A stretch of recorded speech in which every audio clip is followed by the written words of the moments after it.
Ladies and gentlemen, if you are able, please stand for the Paralympic anthem. Signore e signori, se potete, vi preghiamo di alzarvi in piedi per l'inno paralimpico.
Hello, I'm John Coleman from ApocatastasisInstitute for the Humanities and Alternative College and High School here on New Milford, Connecticut, USA. The purpose of this broadcast is to celebrate life, and we'll have some thoughts on Schooly Similes on the Olympics lately ending. This broadcast fits largely in the theme of for whom is Apocatastasis designed for? And as I've laid out in my recent newsletter, I am often asked this question on podcasts by potential guests in our series, by donors and the like. And I whipsaw between two extremes, one of which, given our telos of encouraging agency and culture of renewal, is natural to say everybody is the potential student of our institute. And then the opposite extreme is to get too niche. And that's a danger, not really from my part or of the staff, but given the type of cubby-holing that this kingdom and its masters have tried to inure us towards, what ends up happening is that people shut down on this or that which they read into the institute based off of different statements of myself or others. People tend to exaggerate things that ought not be exaggerated and overlook things which should be. And so there is this sort of bipolar problem we have faced all these years as to who the college is for. Well, if I had to choose one or the other, I'd go with the former for sure and certain. Apocatastasis is for everyone who is open to developing agency in their lives and in their community and enriching the culture that surrounds them and to which they contribute. All right. I will have more specifics in a future missive, and indeed this broadcast is building off of the newsletter Sentiments I Trust. You are on our newsletter list. Every single page on our beautiful website at the very top has an invitation to that, and you can simply plug in your info and you will be all set. Apparently every single page but this Fearology Center page, which I think I've lately redone, which might explain the oversight. But trust me, on almost every page, you can sign up for the newsletter. And by the time you see this, you will even be able to do it from the Fearology Center. But we're looking at sport today. And for reasons I'll get into momentarily, the Olympics have always struck me as spiritually in simpatico with the type of world we're building here in Holy Connecticut. And as the Olympics concern sports, of course, I thought for our advertisement in this broadcast to bring your attention to our Fearology Center and to the prolific work of Dr. R. Michael Fisher, who has lately not just published on a topic which is in tandem with my address here, but has done so in a journal overall, obviously given to an Italian audience, and the late Winter Olympics, which by the time you see this are just concluding, the Paralympics, that is to say the second testament of those games, is in Italy, in Milan, and a little bit northeast of that, up in Cortina, up on the, I suppose, Austrian border. So anyway, it's a tickling thing to notice that there's also the language similarity. Although what I bring to your attention here, play as a fundamental human need, is published safely for our American audiences who only know one language, in the English tongue.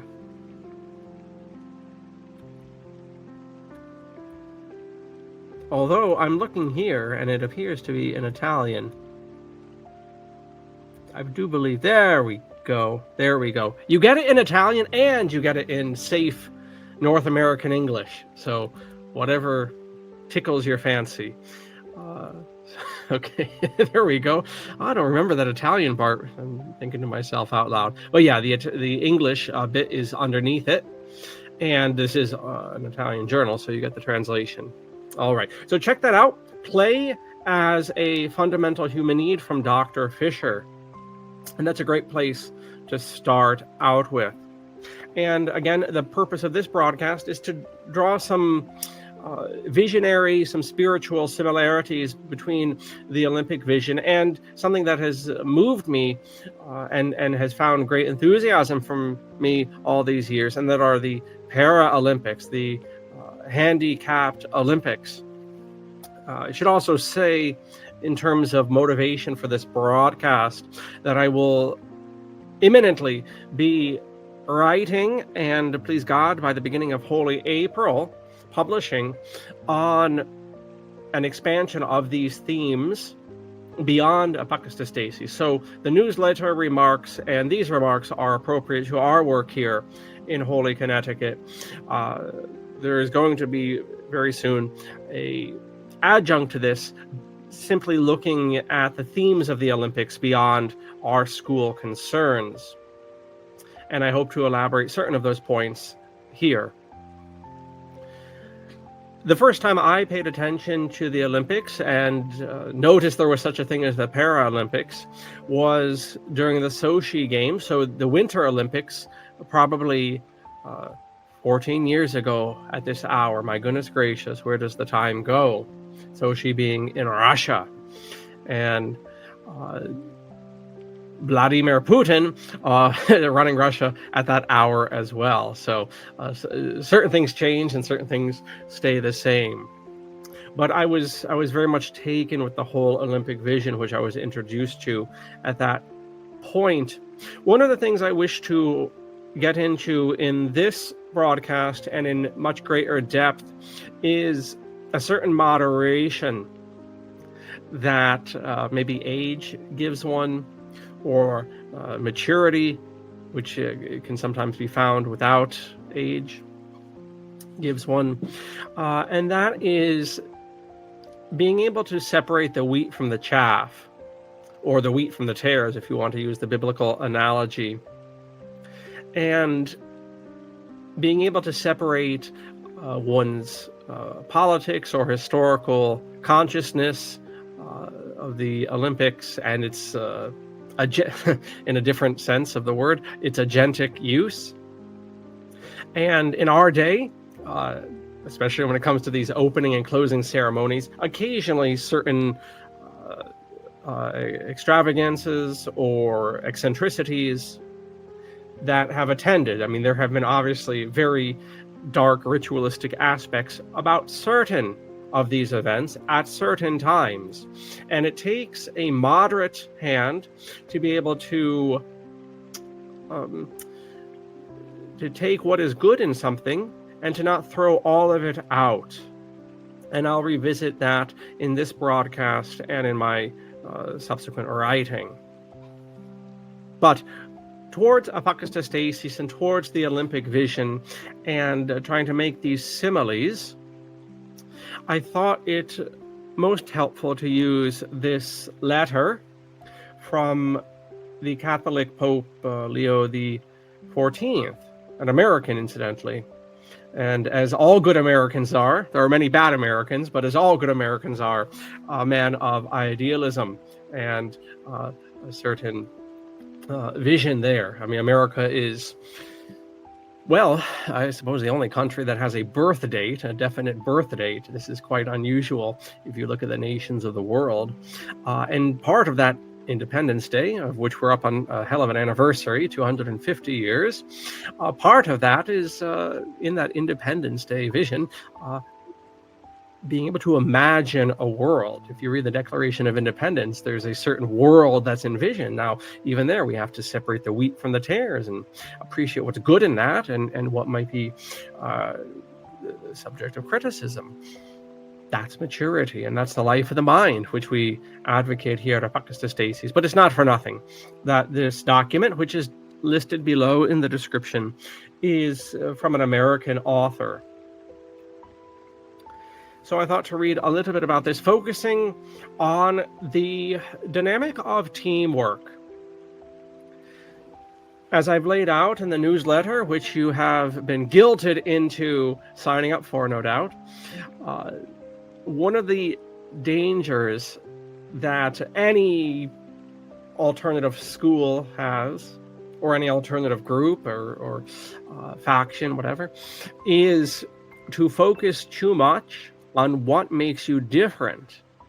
And I'm certainly guilty of that, although I'm unrepentantly guilty of that. If you are at all familiar with my rather bombastic writing and presentations,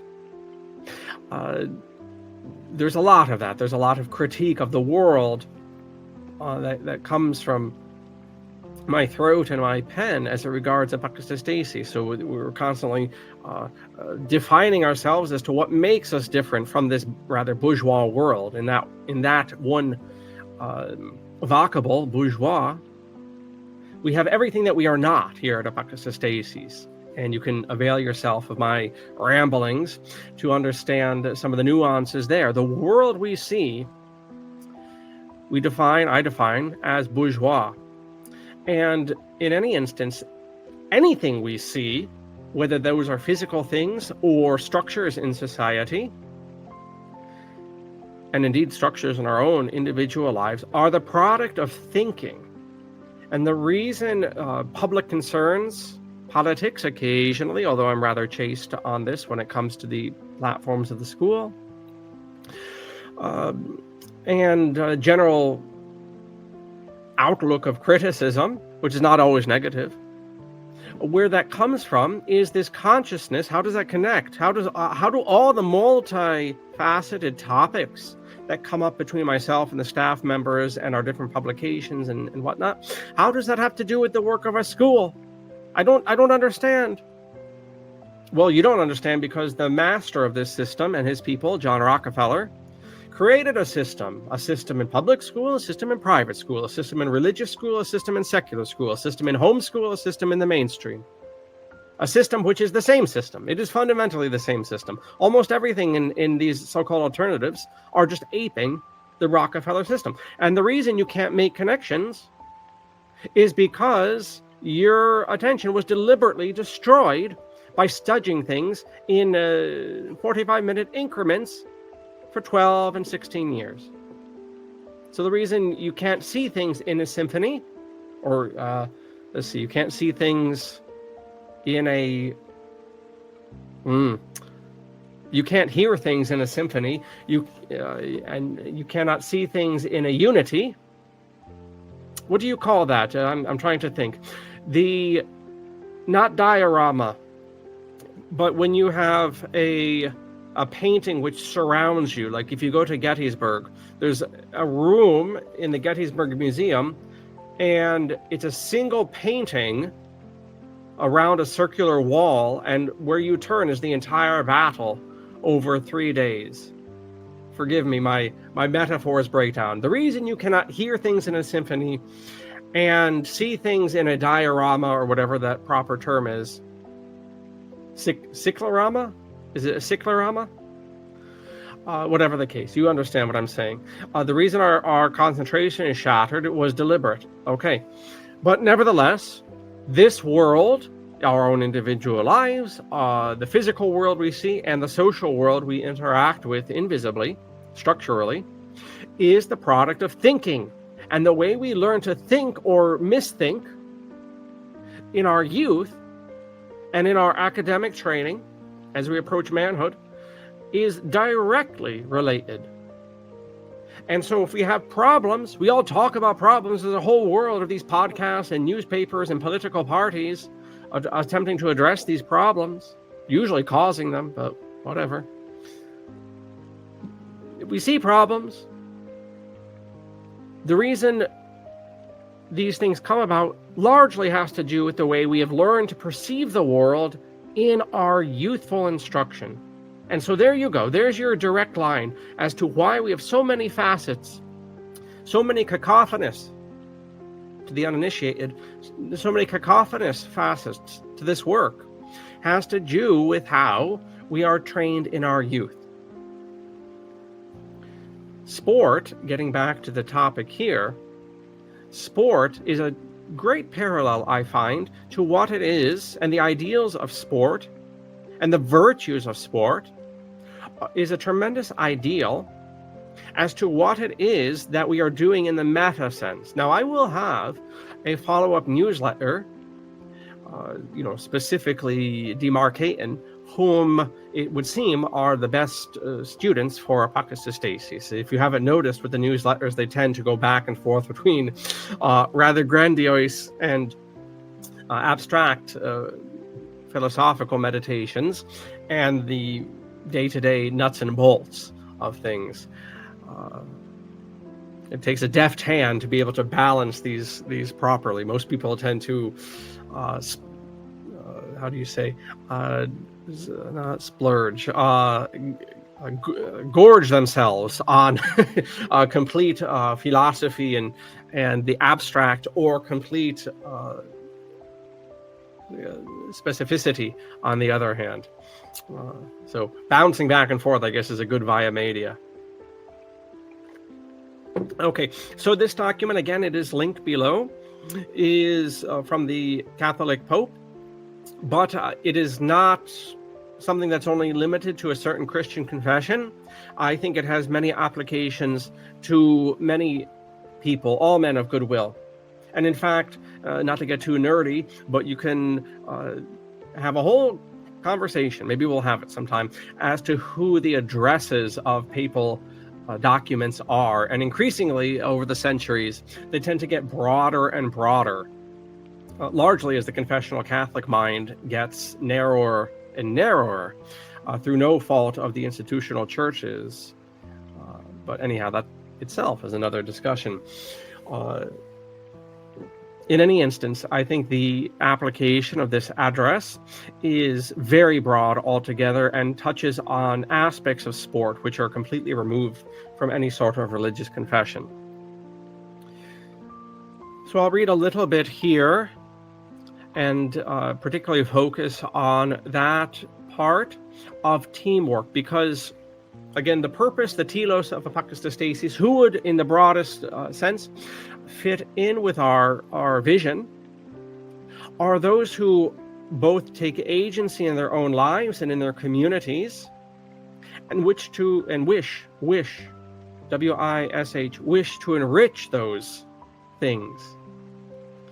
As I perhaps crabbily opine in the newsletter, as the years go by and as maybe the conservatism of age sets in, one realizes that almost nobody really is concerned about agency in their lives. They're absolutely content to become vassals for arrangements as long as they can mooch off of them. And given the nature of knowledge perception in this society, which is absolutely geared towards immediate sensual gratification, people can hardly understand things like cultural enrichment, much less their obligations to that. However, if we have the simile of the team, we have much to work with here. For many years, I used to use the language of republicanism when it came to the type of society that we were forming. And alas, I came by fits and starts to realize nobody has even this, what used to be workaday understanding of things. And they would associate with modern political parties and all sorts of grotesque errors. I mean, what used to be common knowledge of what that term Republican meant in a completely un-American and unpolitical sense. Even that was beyond most people's ken of knowledge. So even fanatic I had to yield on that language. But I think still in our retarded, ground down, low energy mindsets that we've all of us, by our own human weakness and our own conditioning, by very negative forces in society, have fallen into, we still can perceive the dynamic of a team member who must take action in their own behavior on the field, and yet has tremendous obligations to the team and vice versa in order to accomplish goals. No matter our personal and conditioned degeneracy, there is much in the simile of the team that we see. So I want to focus there in our coming snippets from this letter. And then in particular, I will return to what I see as the three aspects that we can take from the Olympics proper, the Paralympics, and the Special Olympics that are appropriate altogether to the world which we are forging and have been forging for these 12 and 13 years here at Apocatastasis. So first of all, we're going to get into these opening remarks. Dear brothers and sisters, on the occasion of the celebration of the 25th Winter Olympic Games, which are being held in Milan and Cortina d'Ampezzo from the 6th to the 22nd of February. Sport, as we know, can be very professional in nature and highly specialized. As such, it is a calling for relatively few people, even though it elicits the admiration and heartfelt enthusiasm of many who identify with the victories or defeats of the athletes. But sport is also a shared activity open to all and salutary for both body and spirit, even becoming a universal expression of our humanity. We might say that sport is a type of ritualization of war. And that's correct. And indeed, certain sports, for instance, the American Indians, and I believe the Mexican Indians as well, had a quite sanguinary aspect to their games altogether. But I think we miss something. That is the case, that there is a connection between sport and the ritualization of war. But sport is, in a sense, the reaving of the best of war and the leaving behind of the worst of war. And we see an analog, I think, to commerce. We may even say, if we want to do an old analogy, if you remember the colons and semicolons and all this stuff from your school days. Do they still teach analogies? I don't think so. Education is to sport what commerce is to war. They are two opposing kingdoms. And a proper education leads to a world of the virtues of sport, the virtues of play, to Dr. Fisher's article, just as the negative, opposing world of commerce necessarily leads to war, or the virtues of commerce, such as they are, purified, become the virtues of education, just as the virtues of war, and war does have its virtues, become the purified virtues of sport. And in my essay, which will come out of these remarks, the newsletter, my cogitations, this document, and indeed things on the Paralympics and Olympics and Special Olympics websites, will develop into.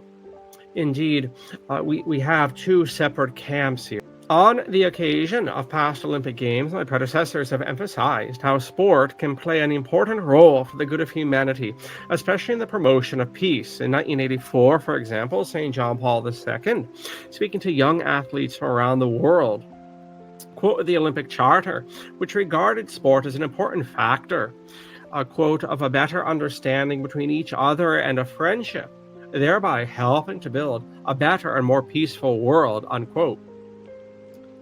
He encouraged the participants with these words, quote, "May your encounters be a symbolic sign for the whole society and a prelude to that new era in which people shall not lift up the sword against another."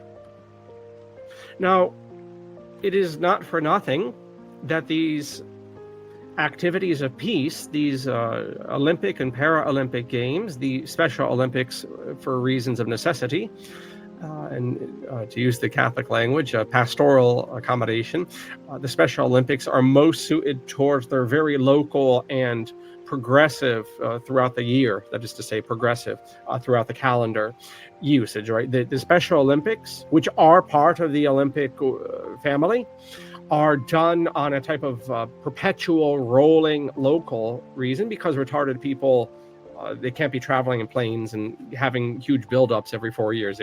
It's a bit too much for stimulation, and it's a bit maybe more abstract than people are able to grasp, and that's okay for them. Abstraction is not okay for the normal, so-called. We need to strive for that, but for those who cannot attain that, then you have things like the Special Olympics. There's no shame there whatsoever. In any instance, the reason you don't see the Special Olympics every 4 years is on that account.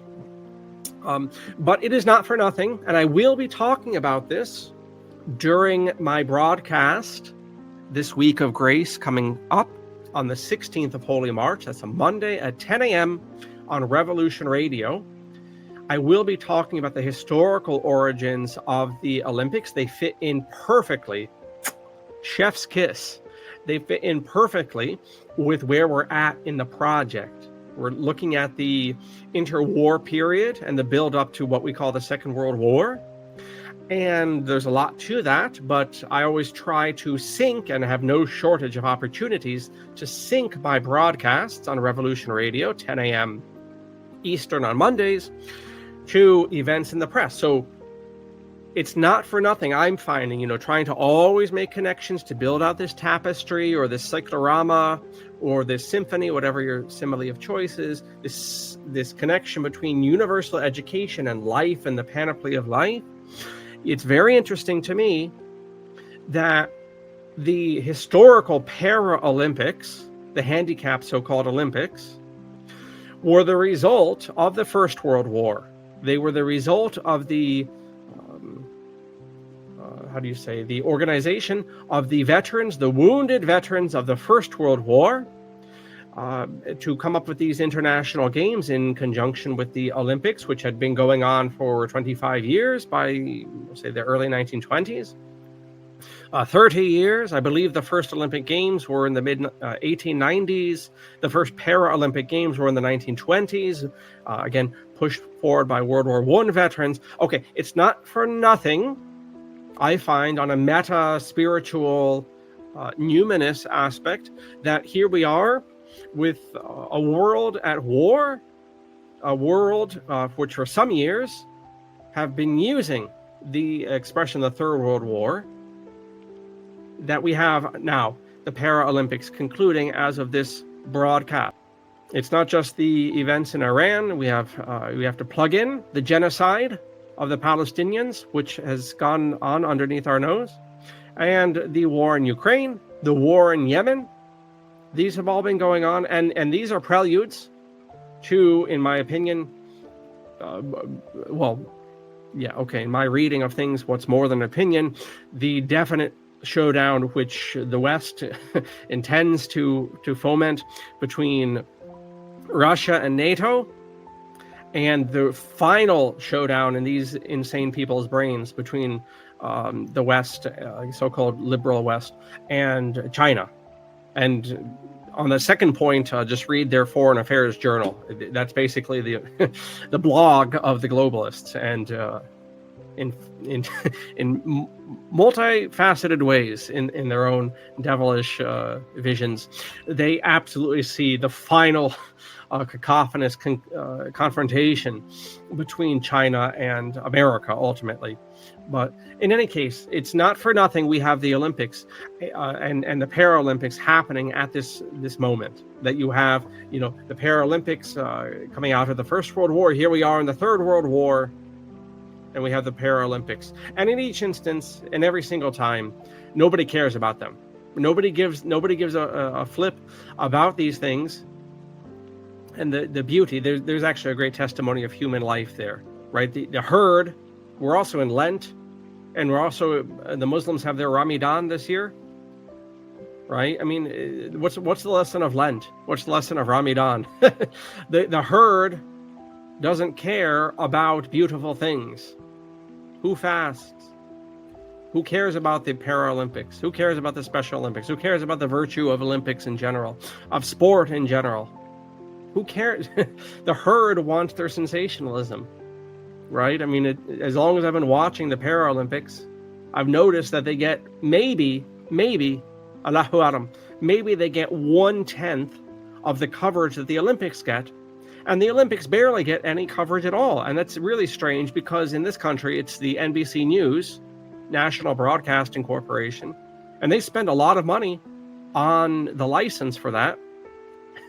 Okay, I'm getting back to earlier sentiments in this broadcast. I'm very well aware of the corruption that attends the Olympic Committee, the International Olympics Committee, and the waste and all sorts of things. I'm well aware, and you're well aware.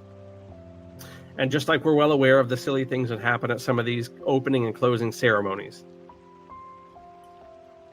But that doesn't mean we throw the baby out with the bathwater. And maybe that's a takeaway. Maybe that's a valuable takeaway at the end of the day. Maybe that's part of maturity and becoming crabby and old and conservative, is, to realize that, and getting back to, the appropriateness of these comments towards the school. Who is Apocatastasis for? Well, you can have a giant, grandiose vision that it's for everyone on the earth, and you would hope that everyone cares enough about their self-dignity to want agency in life and to want agency in their culture and their communities. But as life happens, you realize very few people actually want those things. And that there is a gold, a virtue. It's interesting, isn't it, that the Olympic medals are gold, right? I mean, that's an interesting metal altogether. But, there's a gold, there's a gold. And also we can meditate on why gold and goal, the spot you're working towards, GOAL, on a field, why those sound very similar. think about that. But in any instance, there's a value to maybe realizing that not everyone wants the best. It's not just physical. It's not just physical capacity, to the Pope's point, that limits. There's the observation here that because of the extreme excellence of Olympic sport, that it's limited to many people, and there are reasons physically for that. But it's also, most people physically could attain sanctity, just as they physically could attain the gold, but they don't have the will. They don't have the will. And applying this observation to Apocatastasis, yes, theoretically, every Tom, Dick, and Harry on this earth, pagan, Christian, and Jew, white man, black man, woman, man, how do you say? Yes, where man, the old English word, right? Man, woman, okay. Non-binary, whatever. Is open to the lot. Educational excellence is open to the lot, just as sanctity is open to the lot of mankind, and academic excellence can be paralleled to athletic excellence. Okay, but the reality is, in each of these spheres, that the will is lacking. Most people won't be Olympic champions, not because they physically cannot do it, but they will not put in the time. Just as we see the same with sanctity and with academic excellence. So there's a maturity there that we see. Sport, like academics, can separate the wheat from the chaff. All right, now we're going to move towards some comments on teamwork. When it comes to online documents, books especially, but also lengthy essays like this, I will interject here. If you look on the screen, my cursor ought to be pointing here. And there's a logo, in any instance, on the upper right of the screen, this speaker, this orange speaker. I do a lot of traditional reading with my eyeballs. There's a certain amount my vocation requires me to be with books with my eyeballs quietly every day. Separate from that activity of actual reading, I would recommend this app. It's called the Read Aloud app. Even if you don't want to download this free app, of which I'm not being paid to play it up. Many of you have my emails attesting in private correspondence to the value of this thing. Your computers, in any instance, if you don't want to download the Read Aloud app, will have certain features which will be able to read the text to you, sometimes more cumbersome than others. Chromebook has a very, very clunky version of this. But getting through this as I did digitally, I found the Read Aloud app to be very helpful and a very quick way to go through documents a couple times. That does not fill the place of actual reading with your eyeballs, but it is a tremendous help when you're trying to get through a lot of material online. If you wonder how I'm able to be familiar with so many references, it's because partially the Read Aloud app and that appeal. Just like we don't throw the baby out with the bathwater with the Olympics, we don't throw the baby out with the bathwater when it comes to digital technology. This is the maturity of moderation.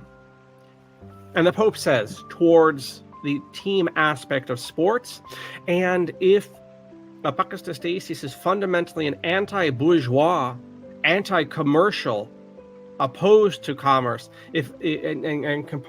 not opposed to commerce, opposed to a society which finds its fundamental telos in the energies, the low reptilian energies of commerce and war.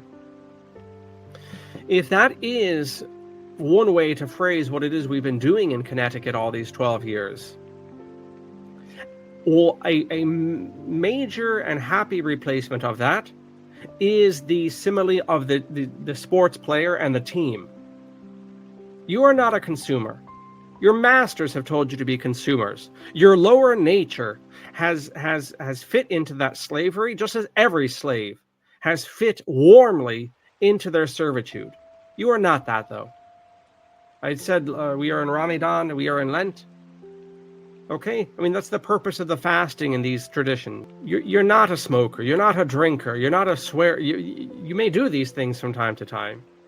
These things, the Lent and the Ramadan may come and go, and you may still be with the bottle and the pot pipe and whatever your vices of choice are. You may still be running around with Susie Q after all this is said and done. But the deeper metaphysical thing, beyond one's personal weaknesses or whatever, is that you are not these things. You will never be these vices. Okay, we like what we like. Okay, maybe we change, maybe we don't. But we are not these things. At least let us have that consciousness. And you are, and I are not consumers. John Rockefeller and his people, and 100 people following his people, have said that. This is a lie. If you want a simile to work with that honors your dignity, you're a team member. And I know that's misused. I worked in retail too. Even the capitalists, they use this language for their workers, their slaves. I don't mean a team member like that. Just like when I say citizen, I don't mean a bar association citizen. There's a fundamental reality to these things, which is greater and beyond, and will be here long after the capitalists have come and gone, long after the bar association has come and gone, and everything both of those creeps have worked for has come and gone. There will be a reality to the team member, and there will be a reality to the citizen. There will be a virtue which will endure, because these are self-evident goods. So we read, furthermore, whilst engaging in sport, people often focus their attention completely on what they are doing. There is a fusion between action and awareness, to the point that there is no room for explicit attention to oneself. In this sense, the experience reduces the tendency towards egocentricity. At the same time, people describe a sense of union with their surroundings. In team sport, this is usually experienced as a bond or unity with teammates. Players are no longer focused on themselves because they are part of a working group towards a common goal. Pope Francis, Rahimahullah, repeatedly emphasized this aspect when encouraging young athletes to be mindful of their teammates. For example, he said, quote, "Be team players. To belong to a sports club means to reject every form of selfishness and isolation. It is an opportunity to encounter and to be with others, to help one another, and to compete in mutual esteem, and to grow in brotherhood," unquote. When team sports are not polluted by the worship of profit, young people, quote, "put themselves on the line," unquote, in relation to something that is very important to them. This is a tremendous educational, hey, here we are, this recording. This is a tremendous educational opportunity. It is not always easy to recognize one's own abilities or to understand how they can be useful to the team.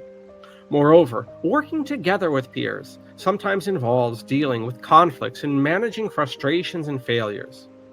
They even have to learn how to forgive.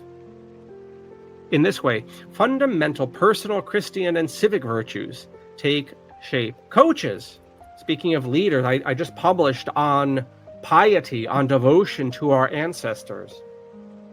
And only when we get that correct can we return to piety as we learned it, which is a religious virtue.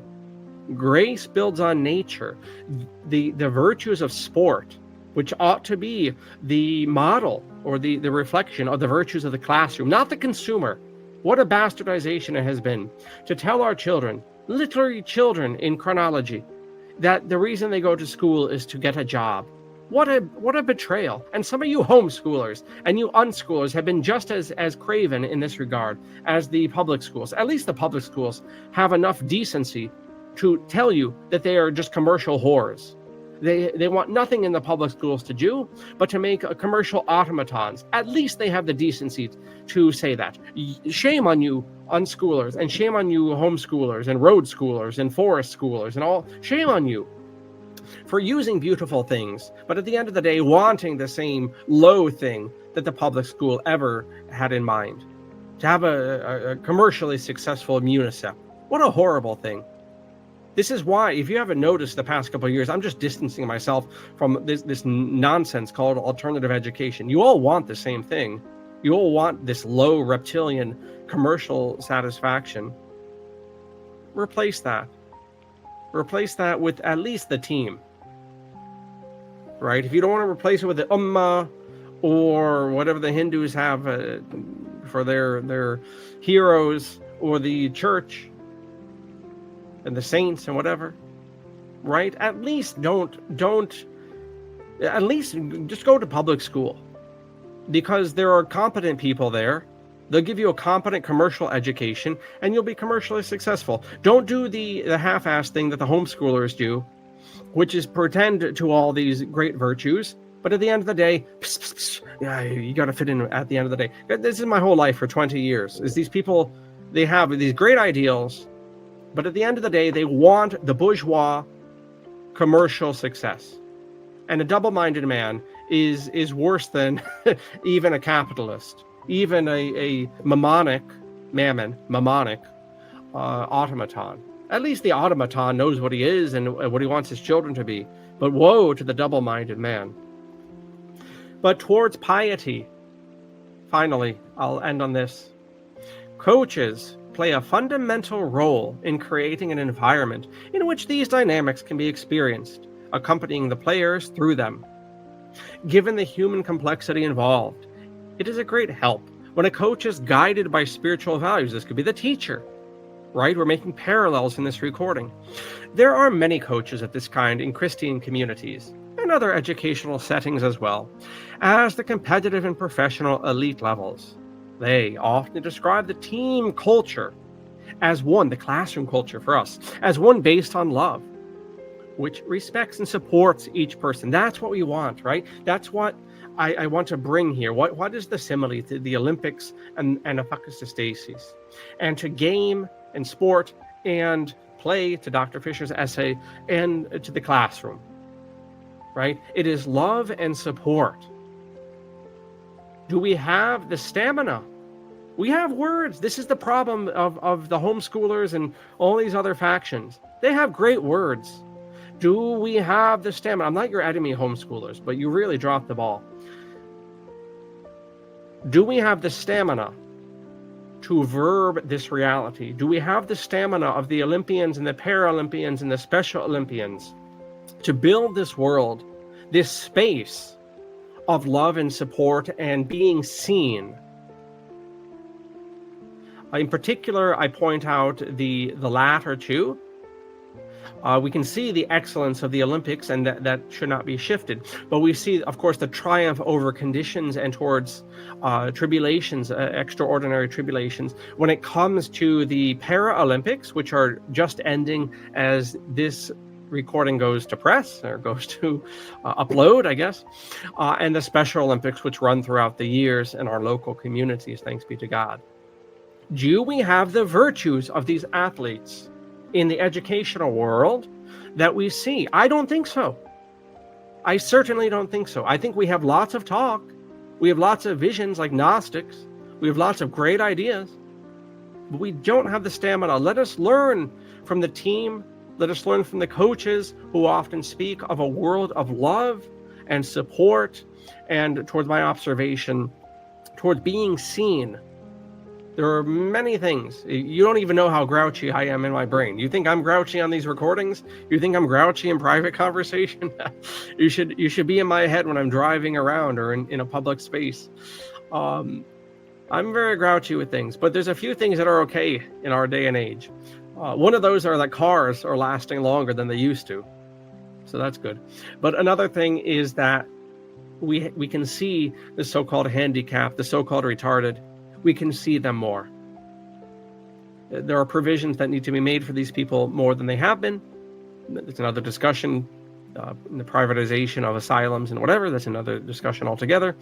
But it is, at the end of the day, a blessing and a virtue of our people now. I damned the whole lot of us 10 times over the past recording. But it is a great virtue that we are seeing these people more. May they continue to be seen more, and bringing the bird home towards our illustrious work at Apocatastasis. That's the world that we've been working towards. a world of agency, of everyone taking a part in the Republic, every single child of the Republic taking a part in his community, being seen, putting his back to the plow, and enjoying the fruits of his labor under his vine tree and his apple orchard, or whatever the Bible simile is. So there you go. There's our celebration of life. That is fundamentally what we're after.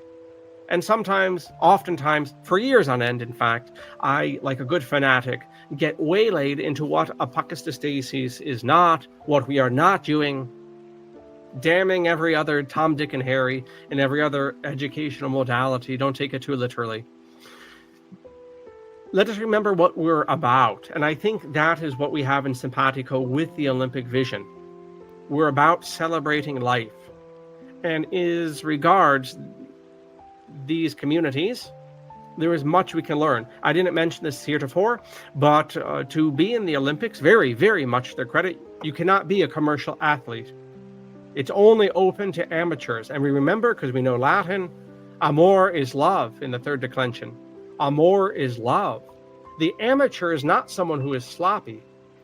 The amateur is one who fights on the battlefield, on the sports pitch, in the classroom, and every other avocation in life. The true amateur is the one who does it for love. He is not the professional. Incidentally, professional does not mean of high competence. Professional simply means a hireling. It means a gun for hire. If you're doing it for your profession, you're just getting money for doing it. You are spiritually the opposite of the amateur. How things are inverted. How things are inverted. But in any instance, as regards education and many other things, we can learn from the Olympian celebration of life. We can especially learn from the touching vision of the Paralympics and the Special Olympics. Literally the vision of seeing everyone in society, which is a great virtue of our day and age, whatever its weaknesses, as every generation must have its weaknesses. All right, there we go. Thank you for your attention. And you can find the letter from Pope Leo XIV down below. You can find our website down below. And I especially recommend Dr. R. Michael Fisher's essay on play, very appropriately written in the Italian tongue, translated into English, or probably written in English and translated into Italian. I don't know if Dr. Fisher knows Italian. I don't think he knows it any better than I do. But you can get the English version, the original, I suspect, from the Philology website. So check that out, and you can learn about play as a fundamental human need. With that being seen to, thank you for hanging out here. Thank you for celebrating life. Thank you for separating the wheat from the tares. And indeed, thank you for your support, material and spiritual, of Apocatastasis, an institute for the humanities. Valete.